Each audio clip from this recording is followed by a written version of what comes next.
Hello, everyone, and welcome to Leading Indicator, a show by Public.com, bringing you insights from the world's best macro minds. I'm your host, Kyla Scanlon. We are here with you today to discuss monetary history and flaws in the financial system. Don't forget to like, comment, and subscribe to our channels for more in-depth interviews that will help keep you up with the latest investment news. Public.com is an investing platform that allows people to invest in stocks, ETFs, treasury, cryptos, art, collectible, and more, all in one place. Scan the QR code right here on the screen or check out the link in the episode description to learn more. Today, we are here with Lyn Alden, founder of Lyn Alden Investment Research and author of a new book titled Broken Money. Lyn, welcome to Public. Happy to be back. Thanks for having me.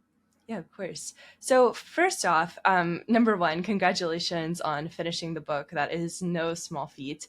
I know that takes a lot of effort and time. And I want to talk specifically about the earliest monetary systems in history, commodity-backed money, specifically gold-backed currencies. Could you provide a brief explanation of why this form of money came to be and the flaws and shortcomings that are present within that system?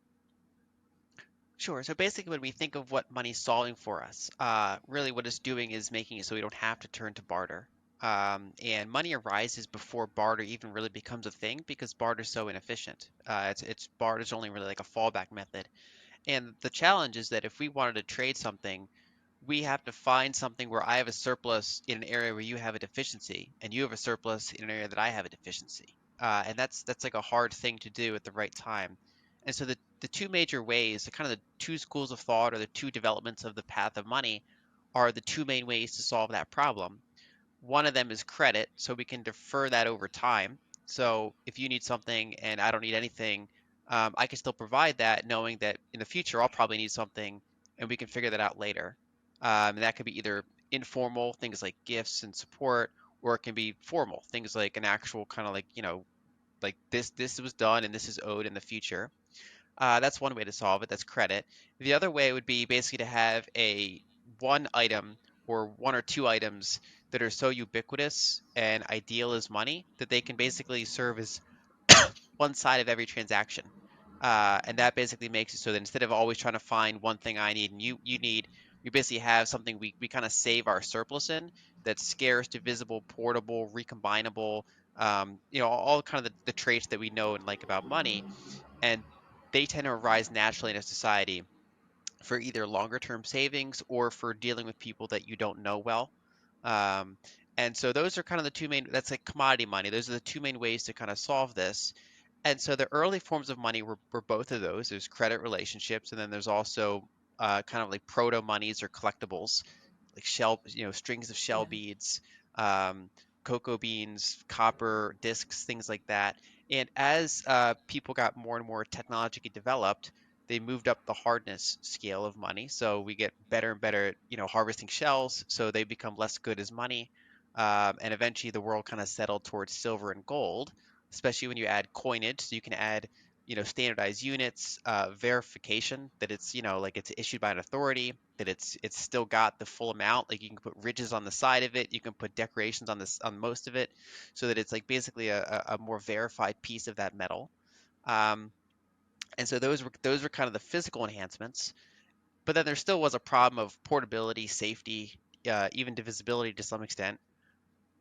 And so that's where banking developed, which is basically you'd have abstractions for that. So you'd give money to a money changer of some sort, and they could, for example, give you a receipt that you could then transport to another city and then redeem from an affiliated money changer in another city. That would help with, for example, Silk Road transactions. Mhm. And then as just paper technologies got more developed, as the printing press came around, they were able to make more and more complex paper instruments and financial systems. And then with the dawn of the telecommunications era, things coalesced even more into banks and central banks. And so that's kind of where we find ourselves today. That is basically ultimately about trying to solve, the problem of trade to make it more efficient, and then figuring out who we're going to trust. Are we going to trust our local communities like credit system? Are we going to trust nature itself to kind of define like these scarce units that we can hold on to? Are we going to trust like a central bank of a nation, central bank of a foreign nation, maybe a bigger nation? Those are kind of how humans have settled money up to this point. Yeah. Um, And I know that you mentioned that technology is like a big part of this. So, how is technology, whether it be like the telegraph or as you spoke about, how does that influence the direction of money? So technology impacts both the scarcity and the speed of different types of monies. And so, like I said before, if we get really good at making metal tools and harvesting equipment, we can basically dilute shells in a region. We can just make like a million more shells, find them, and that becomes a problem for anyone trying to hold shells as like a store of value. And so basically, technology can dilute older types of monies until it finds a money so hard that it can't dilute. Like even with our modern technology, we can't double the amount of gold even in the next 10 years. We only increase, no matter, even when gold went up like 10x or more in the 1970s, the rate of supply growth as a percentage of the existing stockpiles was still slow, just because there's a fundamental limit there, pretty much. Um, and so that's one thing. And then the other one is that with the telecommunication system specifically, it was really the first time where speed was a huge variable. So prior to that, any type of money still moved at the same speed. Whether it's gold or bags of cocoa, they move at the same speed roughly. Paper slips could moderately accelerate that. Abstractions you can make it a little bit more efficient, a little bit lighter, a little bit safer because you can go back if you lose a paper and kind of get that sorted out. But it really was the dawn of the telecommunications age. The telegraph was invented in the 1830s. It wasn't really widely deployed, like cross continent, cross ocean, until the 1860s. It took even longer than that to get the whole world kind of interconnected. And from that point, you could send information across the world, almost at the speed of light. And if you can send information, you can send transactions. And so you can basically update ledgers in a world that's now moving a lot more quickly than commodities can move and be verified. And so that requires abstraction. You get more and more abstraction. And so speed became an increasingly important variable in the history of money.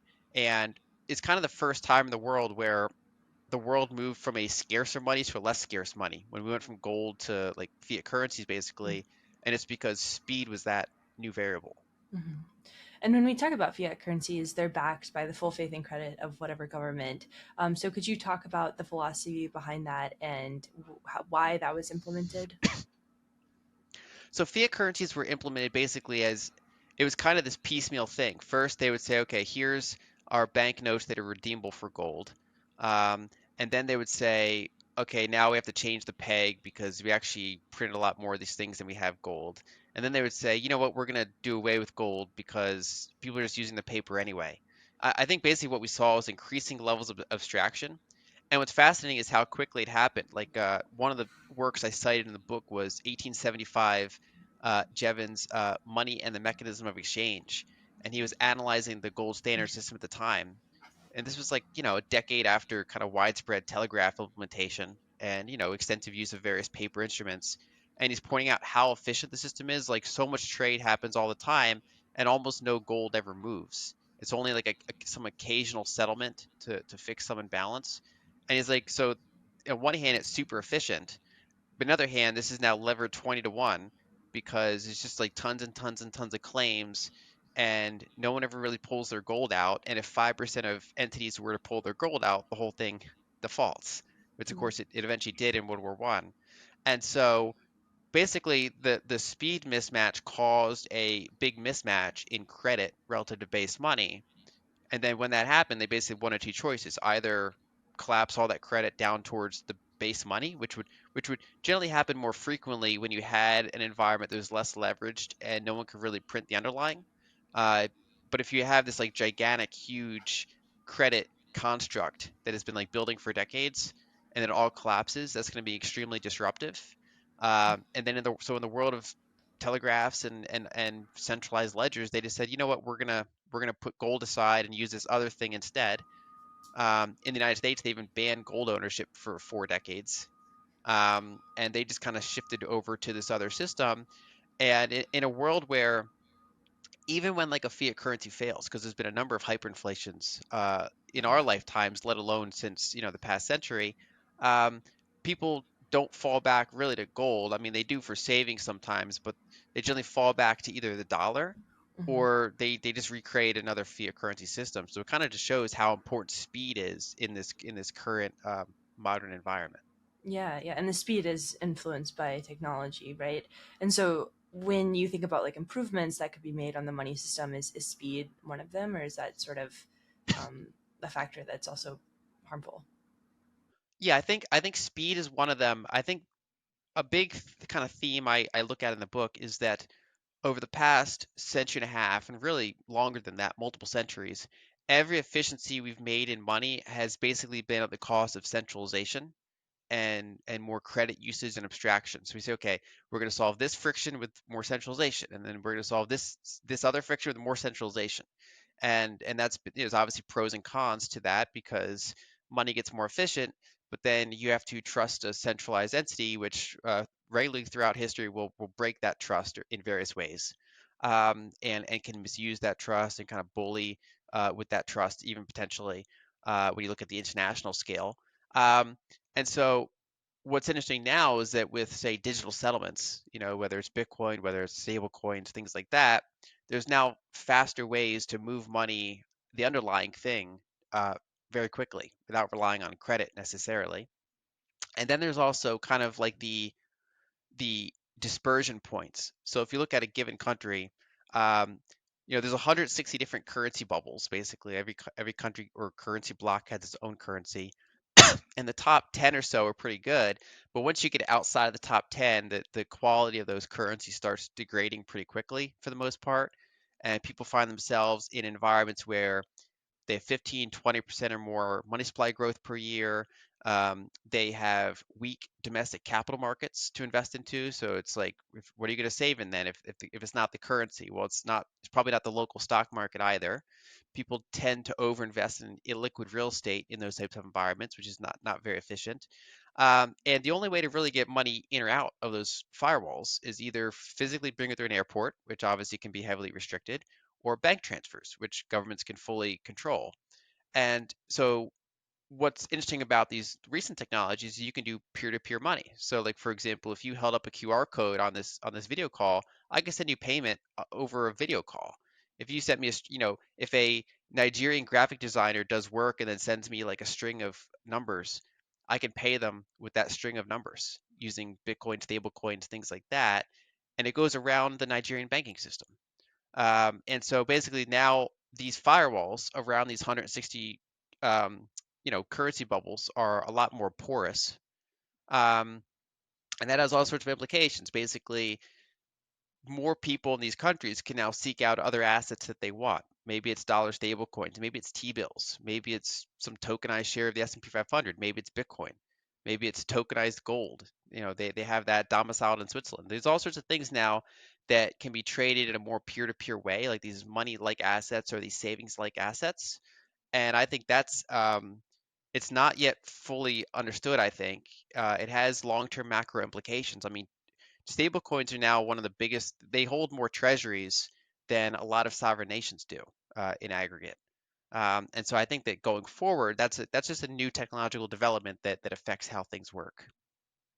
Yeah, so could you talk a little bit more about Bitcoin? Like, obviously, people push back on it. Is it a currency? Is it an asset? Could you just talk about how you see it in the broader monetary system?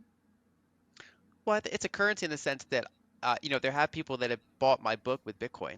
Yeah. So far, multiple currencies have been used to buy it. Bitcoin's been used to buy it. As far as I'm aware, no one's bought it with silver or gold yet. And so it's certainly a currency in that sense. And I think the way a lot of us use it is more for its savings potential. I think that's an interesting thing. Basically, I think the killer app of Bitcoin, at least in the current era, is that basically there's this global decentralized ledger that you can then hold.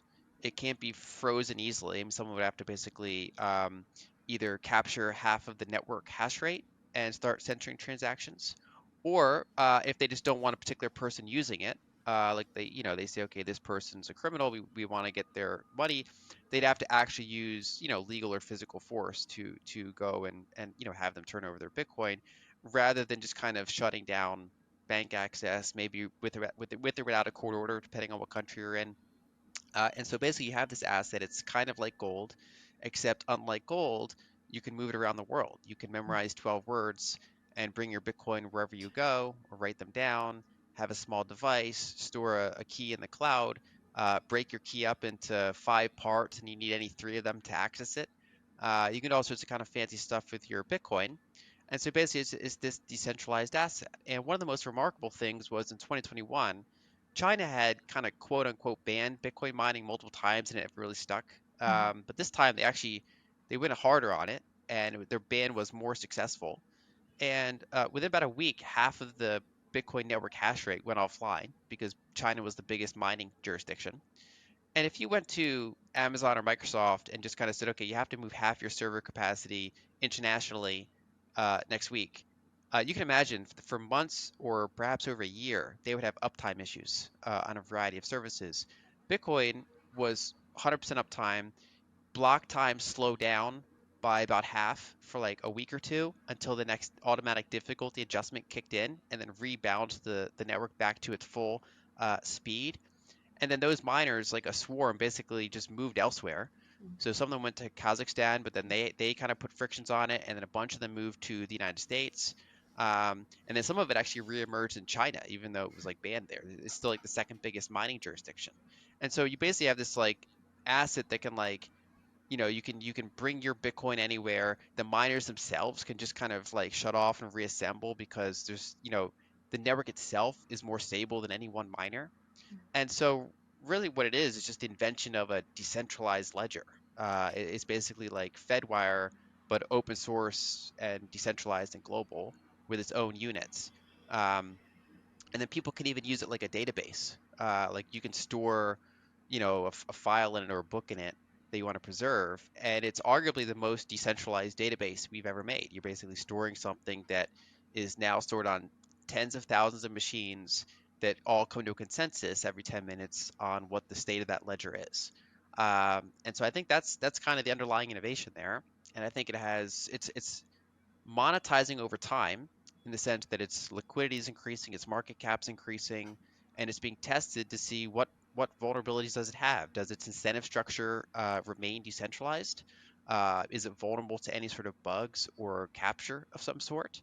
And as long as it kind of keeps shrugging off those challenge, it kind of keeps just growing as this kind of global alternative money that you can use either as savings or in some cases as payments. Mm-hmm. And how does it work to save something and use it for payments at the same time? Like I know you can do that with the dollar, but you know, a Bitcoin number go up, like that sort of thing. How do you parse out that? Does that make sense? So like people Well, look at Bitcoin and they want to yeah, figure out the so value. yeah, I think there's two phases to consider with Bitcoin. One is if Bitcoin, like any technology, probably has an eventual kind of total addressable market. Like the people that eventually will find Bitcoin to be useful will eventually mostly get there. So for example, the internet's total addressable market is almost everyone. Mm-hmm. But it took time to get there. And so the rate of new people joining the internet was quicker in the early days, and then as it gets closer to its TAM, that slows down. And I think Bitcoin's a similar way, where when almost nobody owns Bitcoin, and then let's say you go from 0.01% of people own it to 0.1%, and then you go to 1%, then you go to 10%. These are like tenfold increases, which can result in enormous price gains. So I think in its early kind of bootstrapping phase, which takes I think years and decades, um, it's often treated more as that savings device, especially when you do things like when you add capital gains taxes when you spend it, you're basically adding a friction to spending it, like a kind of a logistics thing, and also just basically adding to the cost of something if you want to buy it in Bitcoin because you're getting taxed on that transaction. Um, and so those are all kind of incentives to hold it. Now, once it kind of reaches it's more like the people that are going to own Bitcoin now. I think that rate of growth slows down, and it's basically there kind of at all times as a payment network if you need it. So in the United States, we're pretty comfortable with our payment methods. We have no, like, I never really have that many payment frictions. People have more payment frictions if they're working internationally. That's where Bitcoin could be useful. People have more payment frictions if they're in regimes that are highly inflationary or authoritarian. These are basically it's almost like a freedom point into all those countries, where like literally people can get, if they're stuck in an inflationary environment, they could get payment over a video call with a QR code. that just goes around their banking system locally.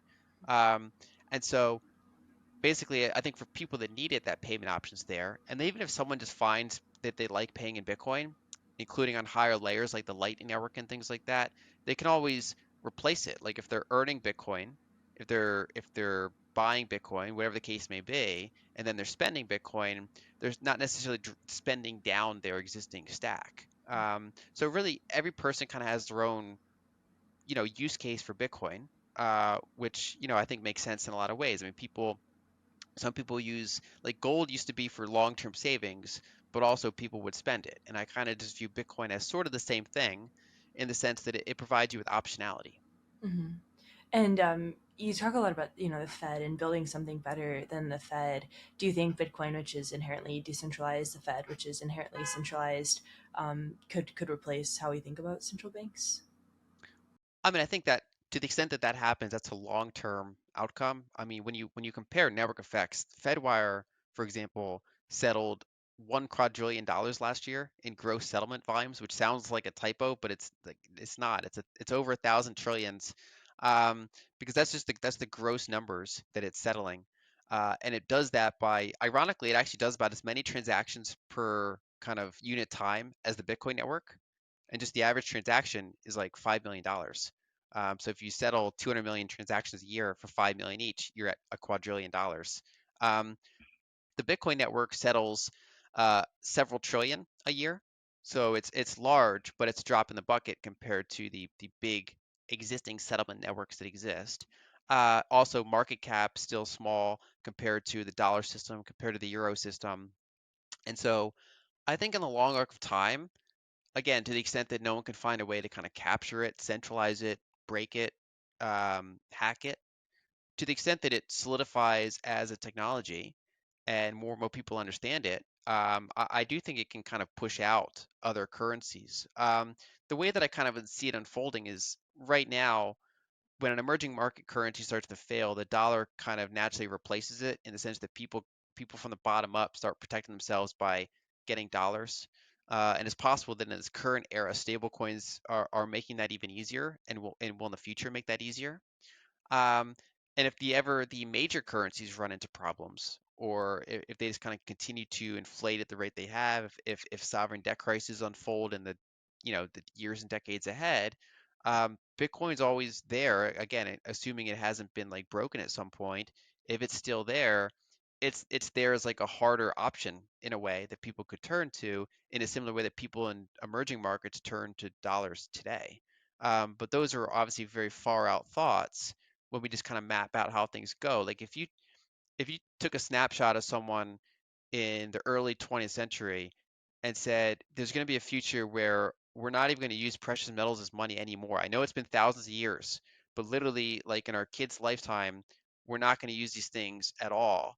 And we're actually just going to use pieces of paper and digits in a bank account, which doesn't sound like it makes sense because like electronics barely exist yet, but you'll see what I mean. Like it sounds insane, but when you look out decades and money kind of the rate of technology growth, I wouldn't be surprised to see that, in 50 years, the world of money could be like look very different than how it looks now in a similar way that if you talk to someone, like our grandparents or great grandparents, they'd be shocked at what money looks today or even 40 years ago. Yeah, and this will be my last question, but when people talk about the dollar not being reserve currency anymore, there's often this under thread that people are like, well, the system is going to collapse, like the entire dollar denominated system is going to collapse. But we managed to get away from the gold standard into fiat currency without a collapse. So, do you think that the current system needs to collapse before a new system arises? So I think, one way to look at it is when the dollar replaced the pound as the global reserve currency, the pound never really collapsed in a sense. I mean, the pound's still here, still one of the larger currencies. Um, it just diminished as a percentage of global activity. Um, and you could have a situation where the dollar diminishes, but it's still the biggest one. I mean, right now, it's 90% of FX volume includes a dollar on one side of the transaction. What if that falls to 60%, right? If currency blocks trade with each other more, or if they use something like Bitcoin as an underlying in 10, 15 years, I don't know. Um, or you can look at percentage of FX reserve holdings, right? It's say currently 60%. Maybe that falls to 40%, but it's still bigger than any other one currency. Um, you could have that situation. So I think it's in many ways we're probably entering a more multipolar world, but you can still be a plurality. You can still be the biggest one in that world. Um, and when we went through the Bretton Woods system to the current system, each one kind of had an instability. So the instability of the Bretton Woods system was that dollars were proliferating a lot more than gold reserves were, and they were redeemable by foreign central banks. And so during the whole time of that system, the gold reserves just kept drawing down until they just had to default on it. And in the current system, the way it works is that by having the global reserve currency, the whole world needs dollars. And so they have an extra demand for dollars. And so that kind of strengthens the dollar relative to what it kind of would be on a trade balance basis. And so it kind of increases Americans' import strength and decreases our export competitiveness for lower margin items, including a lot of manufacturing. Um, and so the way that works is that we have to supply the world with dollars, and the market kind of does that through trade deficits, structural Mhm. trade deficits every year. That's we basically export dollars to the world, which works for a while, but the instability there is that we just keep drawing down our net international investment position. The foreign sector gets those dollars, and then they buy U.S. assets. So they used to buy treasuries and become our government's like creditor. Then they started buying basically the S&P 500. They can buy commercial real estate, residential real estate, private equity. They keep kind of owning a larger share of our assets, and eventually just kind of hollow ourselves out in a way. Um, and that's kind of the instability that kind of just can't really persist forever in its current form. It can obviously persist for quite a while. So I think it's natural for eventually things to kind of reach a different equilibrium. But that doesn't have to be dramatic. I mean, in the sense that the fall of the pound was not dramatic. It just was a change. It was a switch over, and life goes on, and the world looks different from generation to generation. Yeah, I appreciate that perspective because I do think there's a lot of people who would be like, "Oh no, the world is going to end." So that's awesome. This has been a really great conversation. Where can people purchase your book? So Amazon, Broken Money is probably the easiest way to get it. Yeah, And people can also check out lynalden.com. awesome. Thank you so much, Lynn. Thank you.